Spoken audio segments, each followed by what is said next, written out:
In the heart of a charming town nestled among rolling hills and winding streams, I grew up in a world far removed from the glitz and glamour of city life.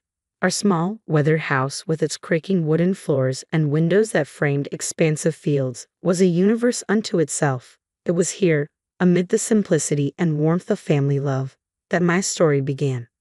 Though my parents were not affluent, they were rich in kindness and wisdom. My father, a local carpenter, had hands worn by years of hard work but gentle in their touch. He crafted not only furniture but also the values of hard work and humility within me.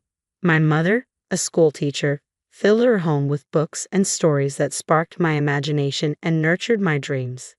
Life in our small town was unhurried and unpretentious. Neighbors greeted each other with familiarity, and community events were the highlights of our social calendar. I cherished this life, finding joy in simple pleasures.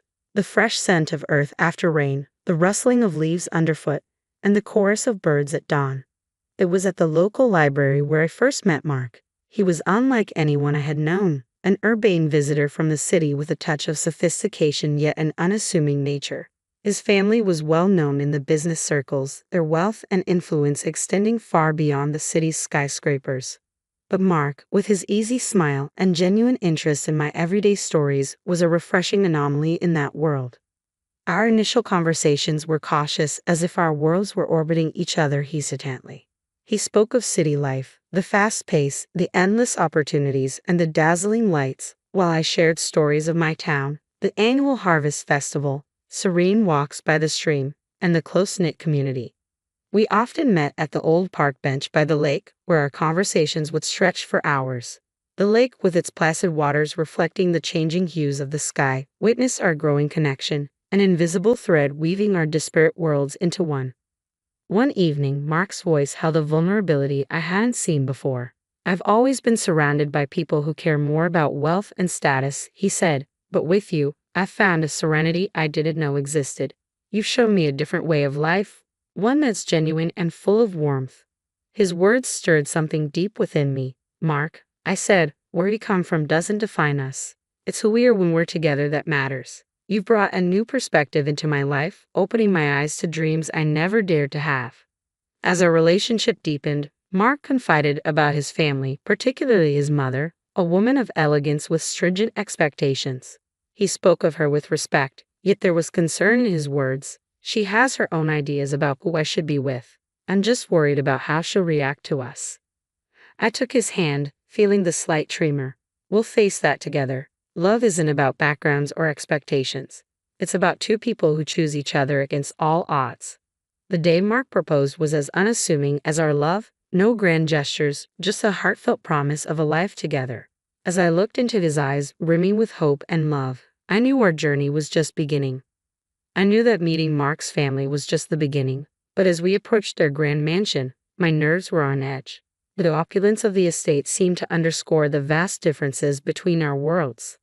Mark squeezed my hand, giving me a reassuring smile. "Just be yourself, Anna. That's all you need to be." I managed a weak smile, trying to push down the anxiety rising within me. "I just hope your mom doesn't think I'm out of place." Mark sighed, a flicker of concern in his eyes. "Mom can be a bit much. Just remember, I'm here with you." As we entered the lavish dining room, Mark's mother, Maren, greeted us with a regal air. Her gaze swiftly assessed me, a flicker of disapproval passing over her face. "So, this is the young lady who's captured my son's heart. Interesting choice." Dinner was an elaborate affair, the table set with dishes I couldn't even name. Maren, ever the gracious host, offered me a plate with a sly smile. "I suppose these dishes might be a bit too sophisticated for your taste, Anna. We can get something simpler if you prefer." Embarrassed, I managed a polite decline. "No, thank you. I'm always eager to try new things." As the evening progressed, Maren's comments became increasingly pointed. She scrutinized my dress, a simple, neat outfit I had thought appropriate for the occasion. "Is that what passes for evening wear in your town? It must be challenging to find good clothes on a modest budget." Mark jumped in, attempting to steer the conversation elsewhere, but his mother's relentless questioning continued. "Tell me, Anna, what do your parents do? It's always fascinating to learn about different walks of life." I felt the weight of her judgment as I answered. "My father is a carpenter, and my mother is a school teacher." "Oh, how quaint," she replied, her voice dripping with condescension. "Hard-working people, I'm sure, but I suppose they couldn't offer you much in the way of a financial head start." The meal continued with Marn taking jabs at my small-town upbringing, my parents' humble occupations, and even my salary, which she had somehow learned about. Each comment, veiled in politeness, was sharp enough to sting. Mark was visibly uncomfortable, and his attempts to defend me seemed only to amuse her further. As we left, Mark's father, Daniel, pulled me aside, offering a kind smile. "Anna, you handled yourself well. Don't let her get to you, she'll come around." In the car, Mark apologized profusely. "I'm so sorry, Anna. I didn't expect her to be so." "It's okay," I said, trying to reassure him. "I knew it wouldn't be easy." "I didn't think she'd be this harsh," I said, my voice a mix of hurt and determination. "It's okay, Mark. I knew it wouldn't be easy, but I love you, and that's what matters." That night, as I lay in bed, the sting of his mother's words lingered, but beneath the hurt was a growing resolve. This was more than just fitting in. It was a test of our love and my strength, and I was ready to face it head on. As the wedding day approached, excitement filled the air, but so did increasing tension. Marin, who had taken it upon herself to oversee the preparations, seemed to find a peculiar pleasure in undermining my ideas and choices. One afternoon, while discussing the wedding plans with Mark and his mother, the topic of the wedding dress came up. I had chosen a simple yet elegant gown that I felt reflected my personality. Marin, however, had other ideas. "That dress, Anna, it's so plain," she said with a patronizing tone. "Don't you want to make a statement on your big day? After all, you're marrying into the family." Mark squeezed my hand under the table, offering a supportive look. "Mom, Anna looks beautiful in that dress. It's her choice, and it's perfect." But Marin was relentless. "Oh, Mark, let's be realistic. This is a high-profile event. People expect a certain standard. Anna, dear, you should consider something more fitting of our family's status." I tried to keep my voice steady despite the sting of her words. "I appreciate your concern, but I really love my dress. It's special to me." Her response was a dismissive wave. "Well, it's your day, I suppose. But remember, it's not just about you. It's about how you represent us too." As the days went by, her comments became more frequent and cutting. Marin criticized the flower arrangements, the menu choices, even the invitations. Each remark was a subtle dig at my background and my inability to meet her lofty standards. Mark and I had many conversations about this, often late into the night. "I can't believe she's being so difficult," Mark would say, frustration evident in his voice. "I wish she could see how amazing you are and how you make me happy." I would lie there, feeling his arms around me, a mix of love and sorrow in my heart. I knew it wouldn't be easy marrying into your family, but I didn't expect it to be this hard. The wedding day dawned bright and clear, a stark contrast to the turmoil churning within me. Despite the constant criticisms from Marin, my parents and I had worked hard to make everything perfect. As I dressed in my simple but elegant gown, I was determined to let my love for Mark and the life we were building together shine through, no matter the challenges we face. I hoped the day would pass without incident. The ceremony was beautiful, filled with love and heartfelt vows. Mark's eyes shone with affection and promise as we exchanged our I do's. However, looming over this joyous occasion was the apprehension of the reception to follow, especially the speeches. As expected, Marin took the microphone, commanding the room's attention. The air was thick with expectation as she began to speak. "Ladies and gentlemen," she said, her voice ringing out clearly, "today we have gathered to witness the union of my son Mark with Anna, a person from a different circle." Whispers spread through the guests, and a cold shiver ran down my spine. Marin continued, her words sharp and unyielding.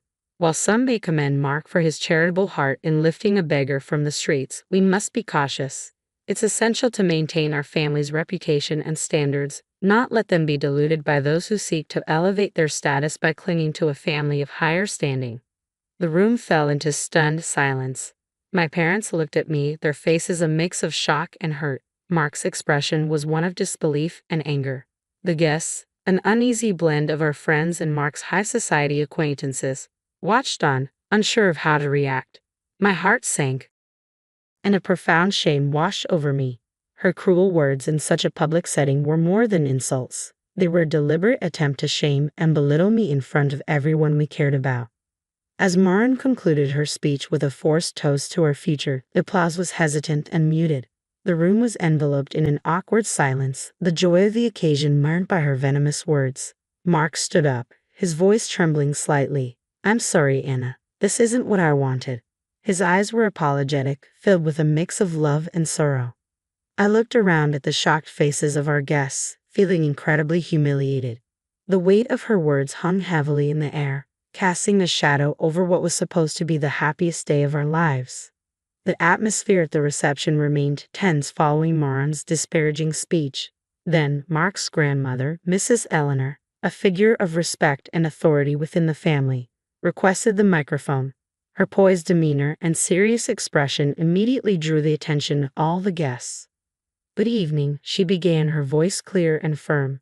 "I have something important to say," Mrs. Eleanor began, her voice steady and resolute. "Anna, you have faced unwarranted criticism today, criticism no one deserves, especially not on their wedding day." I looked up in surprise, and Mark, standing beside me, appeared equally astonished. Mrs. Eleanor then turned her gaze toward Marin. "It seems we've forgotten our own history and where we come from. Let me remind everyone here, particularly you, that before you became the lady of this house, you were a maid working under this very roof. It was here that you met your husband." A hush fell over the room. Marin's face turned a shade paler, her eyes widening in shock and embarrassment. Mrs. Eleanor continued, her tone unwavering. "For someone who rose from poverty to stand here and scorn another for their humble beginnings is not only ironic but deeply hypocritical." I could hardly believe what I was hearing. The room was enveloped in stunned silence, every guest hanging on Mrs. Eleanor's every word. "You who have experienced such hardship should be the last person to judge or belittle someone based on their background. We should celebrate Anna's integrity and strength, not deride her for it." Guests shifted uncomfortably, and whispers began to circulate. Marin sat motionless, her face reflecting the impact of Mrs. Eleanor's words. "In this family, we value character over wealth, kindness over status. Anna exemplifies these values, and I am proud to welcome her to our family." Mrs. Eleanor concluded, her gaze softening as she looked at me. The room erupted into applause, a stark contrast to the earlier muted response. Marin sat there, completely humbled, her earlier arrogance replaced by a visible sense of shame. "To be honest, I don't feel sorry for her," Mark whispered to me. "I never expected Grandma to stand up for us like this." I squeezed his hand, feeling a mix of relief and gratitude. "She's amazing." The rest of the evening felt lighter, the air cleared by Mrs. Eleanor's candid defense. Guests approached with warm congratulations and sincere smiles, transforming the atmosphere into one of genuine celebration. I felt a wave of solidarity and relief as we left the reception hand in hand. Mrs. Eleanor's words had shifted the dynamics, dismantling the cruel and misguided plans of Mark's mother. The renewed sense of confidence and belonging was exhilarating. In the days following the wedding, an unspoken tension settled over Mark's family like a heavy fog. This tension reached its peak during a family meeting at Mrs. Eleanor's house, where the atmosphere was charged with expectation and unease. Gathered in the grand living room, Mrs. Eleanor began without preamble, her voice firm and resolute. "What happened at the wedding cannot be ignored. The way you spoke to Anna was disgraceful." She addressed Marin directly, her eyes sharp and unyielding. Marin, usually so composed, seemed smaller and less assured.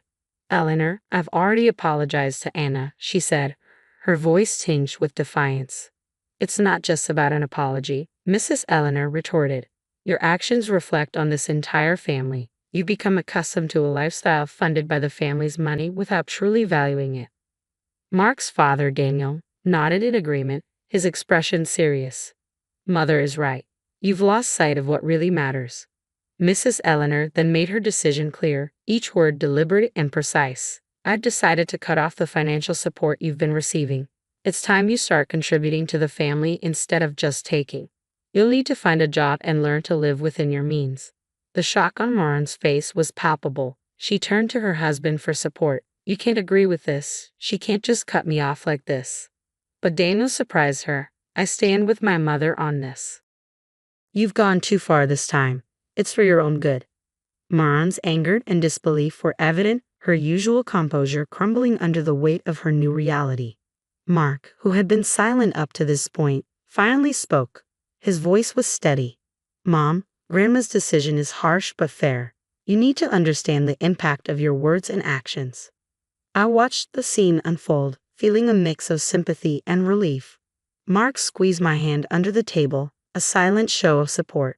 The meeting ended with Maran in a state of shock, the reality of her situation slowly sinking in. It was clear she was unaccustomed to the idea of working for a living. As we left, I could barely contain a chuckle. Mark leaned in close, whispering, I never thought I'd see the day when Mom would be at a loss for words.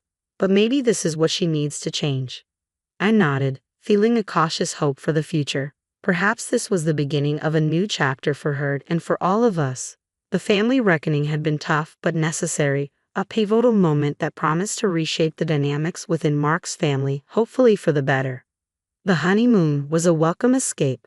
As Mark and I walked along the sandy beaches, the soothing sound of the waves provided much-needed respite from the recent family turmoil.